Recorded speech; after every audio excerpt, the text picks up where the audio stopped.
कई बार अंग्रेजों की सरकार किसानों को बर्बाद करने के लिए कुछ इस तरह के भी काम करती थी, जैसे जबरदस्ती किसानों से कुछ खास तरह की फसल पैदा करवाई जाती थी। आप जानते हैं, बिहार के किसानों को अंग्रेज जबरदस्ती नील की खेती करवाते थे। जिस जमीन पर सबसे ज्यादा धान पैदा हो सकता है बिहार में और होता था, उस जमीन पर अंग्रेजों की सरकार जबरदस्ती नील की खेती करवाती थी। और किसान जब नील की खेती करने से मना करते थे तो उनके ऊपर अत्याचार किया जाता था। अंग्रेजों की सरकार को क्या रस था नील की खेती करवाने में? अंग्रेजों को नील की जरूरत थी। यूरोप में नील बहुत बिकता था, अंग्रेजों के अपने बाजार में नील बहुत बिकता था।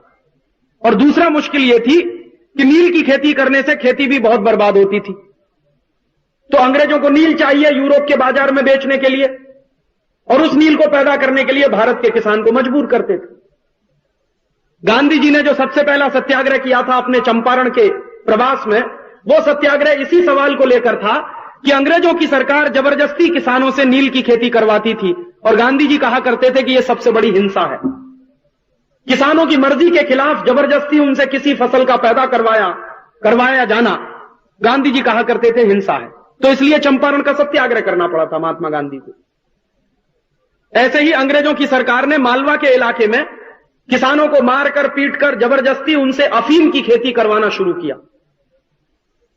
यह जो आज हमारे देश में बहुत बदनाम है मालवा का क्षेत्र, और हम लोग अक्सर यह कहा करते हैं कि मालवा के किसान सबसे ज्यादा अफीम पैदा करते हैं, यह जो अफीम पैदा करवाने का किस्सा है, यह अंग्रेजों का शुरू करवाया हुआ किस्सा है। हमारे देश में अंग्रेजों के आने के पहले अफीम की खेती नहीं थी, और होगी तो कहीं छुटपुट थी, बड़े पैमाने पर नहीं थी।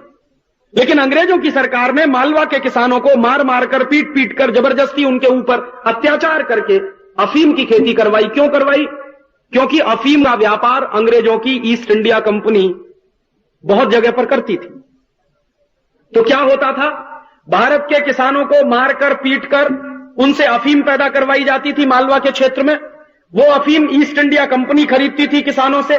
उस अफीम को लेकर ईस्ट इंडिया कंपनी चीन में जाती थी बेचने के लिए।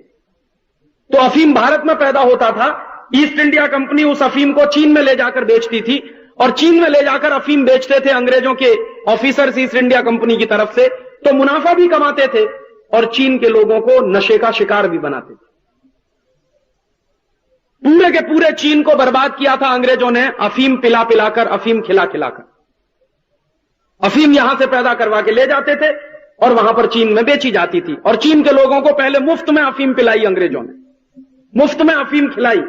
फिर धीरे धीरे नशे के शिकार हो गए तो उनसे पैसा लेने शुरू किया और अफीम देना शुरू किया।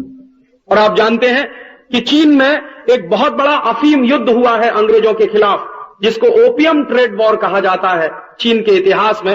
वो इसीलिए हुआ कि भारत में अफीम पैदा होती थी मालवा में, अंग्रेजों की सरकार वो अफीम पैदा कराती थी, चीन में ले जाकर वो अफीम बेची जाती थी, चीन के लोगों को उससे बर्बाद किया जाता था। इस तरह के कानून भी अंग्रेजों की सरकार ने बनाए थे भारत को बर्बाद करने के लिए, भारत के किसानों को बर्बाद करने के लिए।